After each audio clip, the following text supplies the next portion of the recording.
할렐루야. 오늘 이 시간에도 우리 하나님께서 귀한 은혜의 말씀으로 채워주시기를 간절히 소망합니다. 제가 얼마 전 재미있는 이야기를 좀 들어가지고요 해드릴까 합니다. 제가 항상 이 재미있는 이야기를 해드리려고 하면 저는 살짝 긴장이 됩니다. 제가 들은 대로 잘 전달을 잘 못하거든요. 네. 어떤 서울 사람이랑 경상도 사람이 대화를 합니다. 서울 사람이 말했습니다. 저희 언제 한번 나들이 한번 가시죠? 라고 했더니 경상도 사람이 대답합니다. 언제예? 라고요. 그러니까 서울 사람이 대답합니다. 이번 주 토요일 어떠세요? 라고 했더니 경상도 사람이 또 대답하기를 어디예? 이렇게 대답을 했답니다. 그러니까 서울 사람이 다시 이번에 저기 공원으로 나들이 가면 좋을 것 같아요 라고 이렇게 대답을 했다라고 합니다. 우리 이 서울 사람들은요, 이게 청년들, 서울 쪽에서 오신 청년들은 이게 이해가 안 될 거예요. 네. 이게 언제에, 뭐 어디에, 이거는 언제 할까요? 어디가 할까요? 말이 아니라, 아니요, 못해요. 이런 뜻이에요. 경상도 사투리로. 뭔가 새로운 것을 발견했다는 듯한. 네. 그런데 이제 이 대화를 우리가 살펴보면 이게 정상적으로 대화가 이루어지고 있는 대화인가라고 살펴봤을 때 한쪽에서는 나는 제대로 들었고 대화가 잘 되었다라고 이야기를 하겠지만 또 한쪽에서는 이 사람 뭐지? 나는 안 된다라고 말하고 있는데 왜 자꾸 이 사람이 이렇게 이야기하고 있을까? 이런 분명히 서로 대화는 하고 있는데 대화가 통하지 않는 아주 신기한 상황이 되어버린 것입니다. 분명히 이 대화를 했던 서울 사람은 토요일에 공원으로 나갔을 것입니다. 그리고 경상도 사람은 당연히 안 나갔겠죠. 이처럼 의사소통이라는 것은 굉장히 중요한 일입니다. 이것은 사람의 관계에서뿐만 아니라 사람과 하나님과의 관계에서도 매우 중요합니다. 하나님은 솔직히 말해서 모든 걸 알고 계시고 우리의 생각과 마음까지 감찰하시는 분이시기 때문에 하나님을 걱정을 하지는 않아도 될 것 같습니다. 걱정은 이제 인간이 하나님의 마음, 하나님의 뜻을 어떻게 이해하고 또 어떻게 분별할 것인가, 그게 이제 좀 걱정되는 포인트인 것이죠. 우리는 하나님의 마음을 왜곡해서 이해할 때가 참 많이 있습니다. 우리의 유익에 따라서, 때로는 습관에 따라서, 때로는 어떤 고정관념에 따라서 하나님의 생각과 뜻과 그런 것들을 이렇게 왜곡해서 이해할 때가 참 많기 때문입니다. 오늘 본문에서는 그 상식과 또 자기 자신의 유익을 뛰어넘어 하나님의 마음을 너무나도 분명하게 알아서 행하고 있는 다윗의 모습을 우리는 볼 수가 있습니다. 시편 51편은 전체가 회개하는 내용의 시편인데요. 무엇을 잘못했길래 이토록 구구절절한 회개를 하고 있는가? 이 좀 좋은 성경책을 가지고 계신 분들은 시편 51편 앞에 이렇게 적혀 있는 것들을 볼 수 있으실 겁니다. 다윗이 밧세바와 동침한 후 선지자 나단이 그에게 왔을 때라고 적혀져 있을 겁니다. 여러분, 그러니까 다윗이 밧세바와 동침한 사건을 다루고 있는 것이죠. 우리는 이 사건에 대해서 많이 들어서 알고 있습니다. 지금도 이렇게 회자되면서 다윗 왕의 인생에 있어서 가장 부끄러운 모습 중 하나로 이야기되고 있는데, 하물며 그 당시에 그 가장 존경받는 왕이 자기의 충실한 부하의 부인을 취하였다. 여러분, 이것이 나단 선지자를 통해서 또 만천하에 드러났다라는 이 사건은 그 당시에 있어서는 정말 아주 놀라운 사건이었습니다. 얼마나 많은 비난과 또 조롱거리가 되었겠습니까? 만약 다윗이 좀 폭군이었다라고 한다면 이 나단 선지자를 그냥 처형해 버렸을지도 모를 일입니다. 그리고 백성들이 그 일에 대해서 조금이라도 이야기하기 시작하면 그냥 다 잡아들이고 다 형벌을 내리고 그렇게 해서 공포 분위기를 조성하고 억지로 잠잠하게 만들었을지도 모를 일이지요. 혹시 폭군은 아니고 좀 그래도 정직하고 신실한 왕이었다고 할지라도 관례를 따라서 율법을 따라 뭐 제사를 드리고 제물을 드리고 예물을 그렇게 드림으로 회개하고 넘어갔을지 같더라도 크게 흠잡을 만한 사건은 아니었을 것입니다. 그런데 이 다윗은 그것이 그렇게 하나님께 제물을 드리고 끝내는 것이 하나님이 원하시는 것이 아니라고 분명하게 말하고 있습니다. 우리 본문 16절 말씀을 함께 보겠습니다. 우리 16절 말씀 함께 읽겠습니다. 주께서는 제사를 기뻐하지 아니하시나니 그렇지 아니하면 내가 드렸을 것이라. 주는 번제를 기뻐하지 아니하시나이다. 아멘. 여러분, 주께서 기뻐하시는 것은 제사가 아니다 라고 다윗은 고백해서 하면서 그래서 내가 제사를 드리지 않는다라고 말하고 있습니다. 그렇다면 다윗이 알고 있는 하나님께서 기뻐하시는 것은 무엇일까요? 우리 본문 17절 말씀을 이어서 읽어보겠습니다. 17절 말씀 함께 읽겠습니다. 하나님께서는 구하시는 제사는 상한 심령이라. 하나님이여 상하고 통회하는 마음을 주께서 멸시하지 아니하시리이다. 아멘. 여러분, 다윗이 알고 있는 하나님께서 원하시는 것, 그것은 바로 상한 심령이었습니다.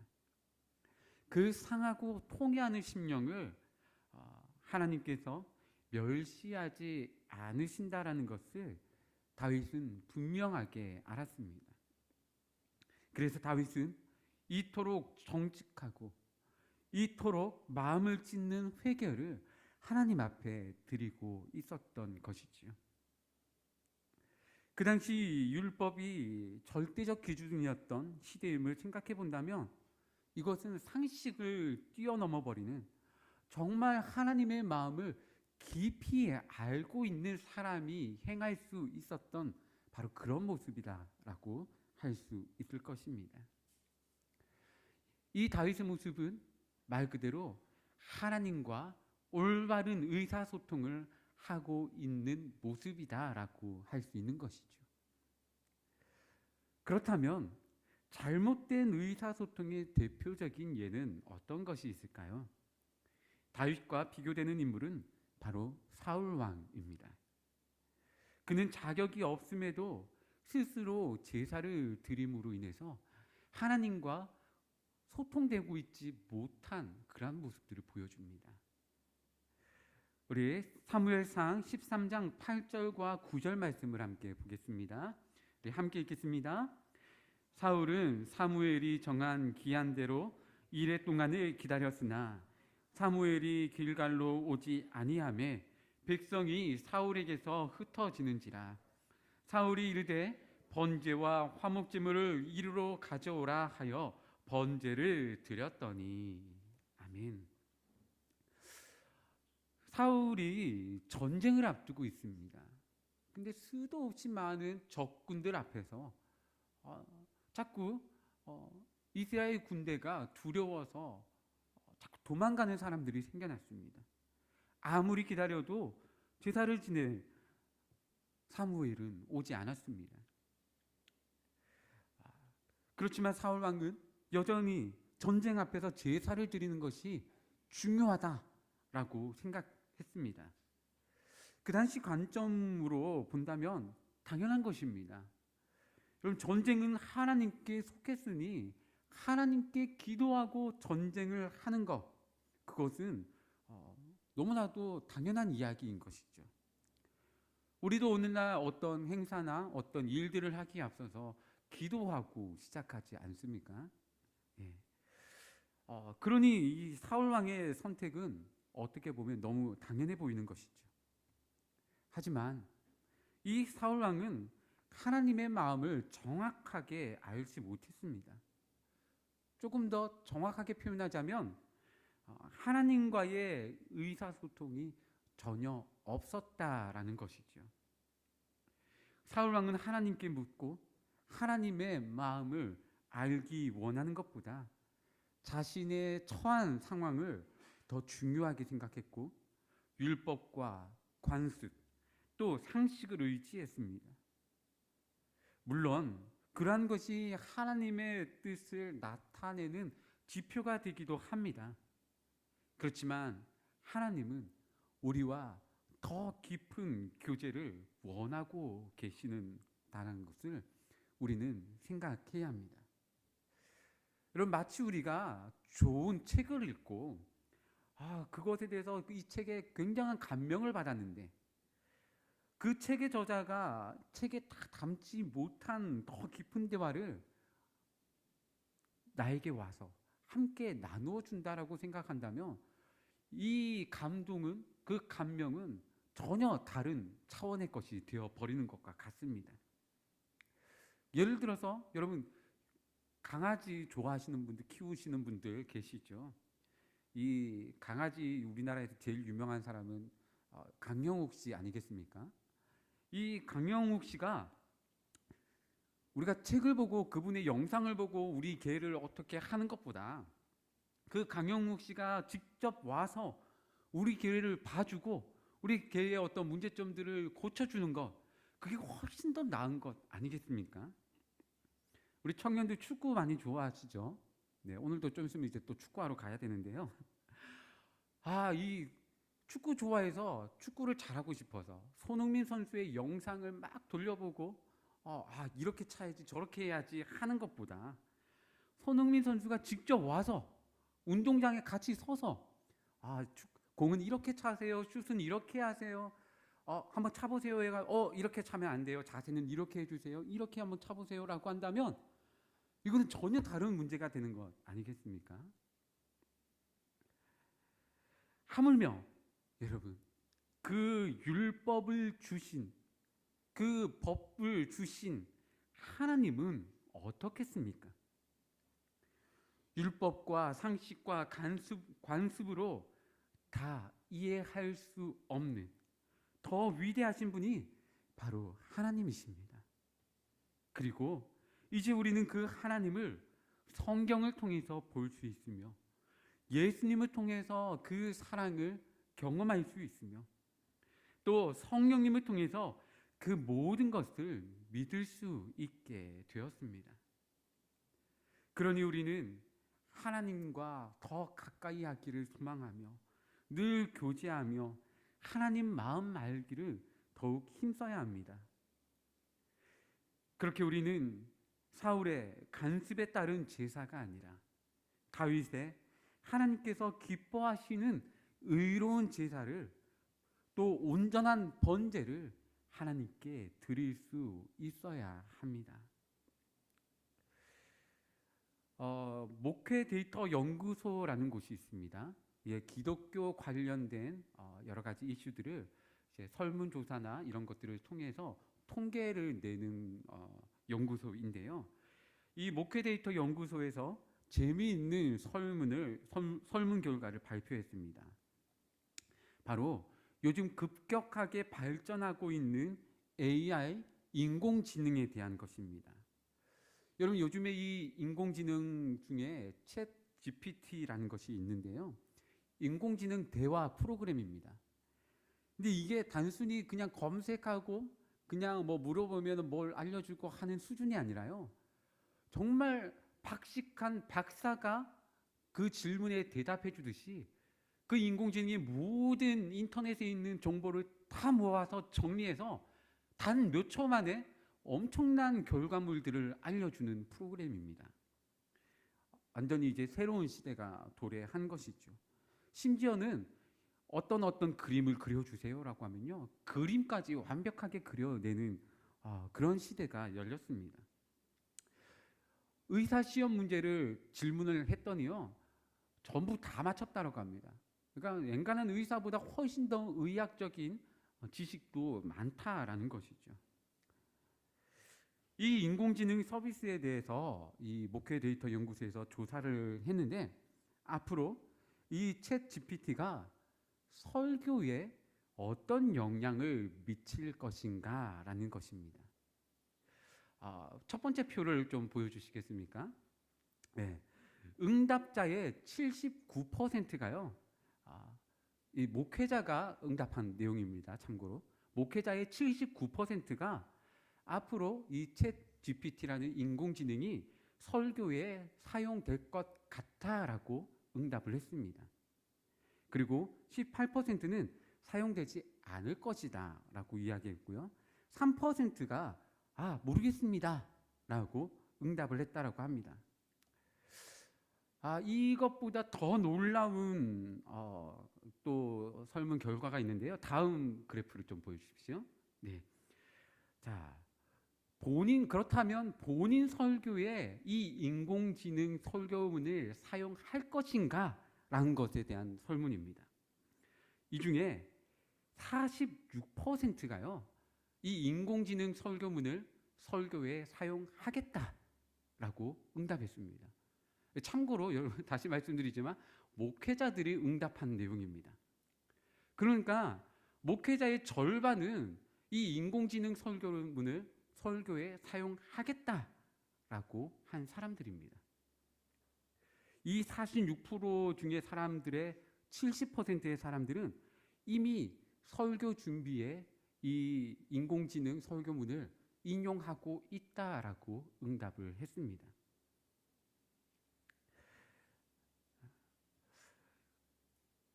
그러니까 51%의 사람만이 사용하지 않겠다. 3%는 모르겠다. 사용할지 안 할지는 아직 모르겠다라고 응답을 했습니다. 그러니까 지금 목회자의 절반 정도가 인공지능 설교문을 사용하겠다 혹은 사용하고 있다라고 응답한 것이죠. 여러분, 만약 우리 담임 목사님이나 제가 이 설교를 하는데 인공지능이 써준 설교를 사용한다라고 한다면 여러분 어떨 것 같습니까? 시대의 흐름이니 뭐 그럴 수도 있죠라고 할 수 있을 것 같습니까? 아니면 절대 반대입니다, 절대 그럴 수 없습니다라고 하시겠습니까? 제가 이 설교를 준비하면서 궁금하더라고요. 아니, 과연 인공지능이 쓴 설교가 어떤 수준이길래 이렇게까지 할까? 그래서 제가 챗 GPT에 들어가서 한번 질문을 써봤습니다. 오늘 본문 시편 51편 10절에서 19절 말씀을 가지고 설교문 좀 써줘봐 라고 제가 그렇게 입력을 했습니다. 그랬더니요, 한 2초 3초 뒤에 짧지만 제법 그럴싸한 설교문이 딱 나오는 것 아니겠습니까? 물론 아직 뭐 이런 것을 직접 그대로 설교문으로 사용하기에는 부족함이 많이 있지만 목회자가 이 설교문을 바탕으로 조금의 수정을 거친다라면 상당히 그럴싸한, 상당히 은혜를 끼칠 만한 설교문이 나올 수 있겠다라는 생각이 들었습니다. 그런데 여러분, 이것이 이렇게 해서 작성된 설교문이 아무리 듣기에 좋고 또 아무리 좋은 교훈을 담고 있다고 해서 과연 이것이 하나님의 말씀이 될 수 있느냐? 이것은 조금 다른 문제인 것 같습니다. 저는 개인적으로 설교의 가장 중요한 부분은 설교는 하나님의 말씀을 대언하는 것, 즉 선포이기 때문에 하나님으로부터 받아야 된다라고 생각합니다. 비록 목회자가 그 하나님의 말씀을 조금 서툴게 표현할 수도 있고 또 조금 부족할 수도 있겠지만 하나님과 영으로 교제하며 하나님께 감동함으로 선포하는 것이기에 부족해도 그것이 설교 말씀이다, 하나님의 말씀이다 라고 저는 이야기하고 싶습니다.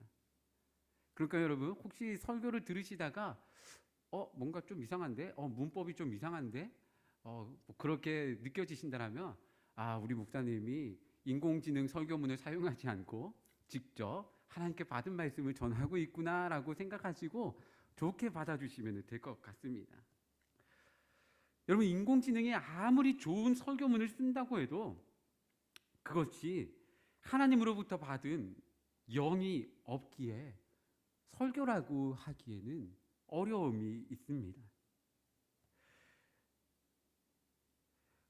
우리의 어떤 그런 마음을 열고 혹 부족할지라도 하나님으로부터 받은, 하나님과 교제하면서 하나님과 소통하면서 받은 이 설교가 저는 정말 하나님의 말씀이다라고 다시 한번 말씀드리고 싶습니다. 여러분, 이것이 과연 설교에 국한된 문제일까요? 앞으로 우리가 살아가면서 당면할 수많은 문제 앞에서도 우리는 하나님과 소통할 것인가? 아니면 세상의 관념대로 따라갈 것인가? 하나님과 소통할 것인가? 아니면 우리의 습관대로 할 것인가? 하나님께 받을 것인가? 하나님의 말씀을 그냥 해왔던 대로 해 나갈 것인가? 이것은 우리에게 당면한 도전의 문제입니다. 사랑하는 성도 여러분, 우리는 지금 거스르고 어그러진 세대를 살아가고 있습니다. 흥청망청하며 쾌락을 추구하는 이러한 시대에 우리는 살아가고 있습니다. 이때 우리가 잠잠히 하나님을 묵상하며 하나님과 교제한다라는 것은 너무나도 어려운 시대가 되어가고 있습니다. 그래서 저는 매주 각 구역에서 성경 읽기를 알려주실 때마다 얼마나 감사한지 모릅니다. 우리 각 구역에 우리 성도님들이 그래도 늘 하나님의 말씀을 읽고 묵상하고 계시는구나 라고 느껴지기 때문입니다. 그래서 보고를 받고 주보에 성경 읽기를 기록할 때마다 하나님, 우리 1구역에 2구역에 3구역 4구역에 우리 청년부에 말씀 읽는 그 모든 시간마다 하나님의 은혜가 넘치게 해주세요. 하나님을 더욱 깊이 알게 해주세요. 그렇게 기도하고 있습니다. 되게 주보에 이 성경 읽기가 적히는 것이 어떻게 보면 중요한 것은 아니지만, 그러나 이 시간들이 우리가 하나님과 교제하고 있는, 하나님과 만나고 있는 그런 시간이다라고 생각할 때에 저는 기록하고 있는 이 시간, 이 모습들이 너무나도 귀하고 너무나도 감사하게 여겨지고 있습니다. 여러분, 세상의 상식은 우리의 죄인된 모습을 보고 손가락질을 합니다. 하지만 하나님은 사랑으로 우리를 품어주시지요. 세상은 우리의 연약함을 보고 실패자라고 조롱합니다. 하지만 하나님은 다시 일어설 수 있는 새 힘을 주십니다. 다윗은 그 하나님과 깊이 교제하며 소통하며 그 죄인된 모습과 실패자의 모습에서 회개하며 다시금 회복하였습니다. 그것이 하나님과 소통하는, 왜 소통하는 것이 중요한가, 이것을 잘 보여주고 있는 이야기입니다. 혹시 오늘 우리는 하나님의 뜻을 구하기에 앞서 하나님과 소통하고 있으십니까? 혹시 소통하지 않고 너무 앞서 나가서 무언가를 하고 있지는 않으십니까? 냅다 기도하고 하나님의 응답을 들을 시간도 없이 기도했으니 됐다 라고 내 마음대로 행동하고 있지는 않으십니까? 그러한 모습은 결국 우리에게 실패만 안겨주게 될 것입니다. 이제 또 새로운 한 주가 시작되었습니다. 여러분, 우리 앞에 주어진 이 삶에 얼마나 치열한 시간들이 주어지겠습니까? 특히 이 어두워져가는 이 세상 속에서 믿음으로 살아간다라는 것은 참 어려운 이 시대입니다. 우리 청년들이 학업 가운데에서 정직하고 믿음으로 올바르게 살아가겠다라고 결단하는 그것 정말 쉽지 않은 이 시대입니다. 그러나 우리 모든 성도님들이 주님 앞에 잠잠하게 머무는 시간들을 가지면서 하나님과 깊은 의사소통, 교제의 시간들을 가지시기를 바랍니다. 기도 중에, 말씀을 읽고 묵상하는 중에, 또 예배 드리는 그 시간 가운데에서 하나님과 만나는 그 귀하고 복된 시간들이 우리 성도님들의 삶 가운데에 더욱더 많아졌으면 좋겠습니다. 그러면 우리는 실패하고 넘어질 때라도 다시 일어날 것이고, 실패하고 넘어지게 만드는 수많은 유혹 가운데에서도 다시 넘어지지 않고 굳건하게 서 있을 수 있을 것입니다. 사랑하는 성도 여러분, 이 한 주간 그렇게 주님과 더 깊이 교제하시는 귀하고 복된 날들을 보내시기를 바랍니다. 우리 주님이 크신 은혜와 사랑으로 이 한 주간도 우리와 함께 하실 것입니다. 기도하겠습니다.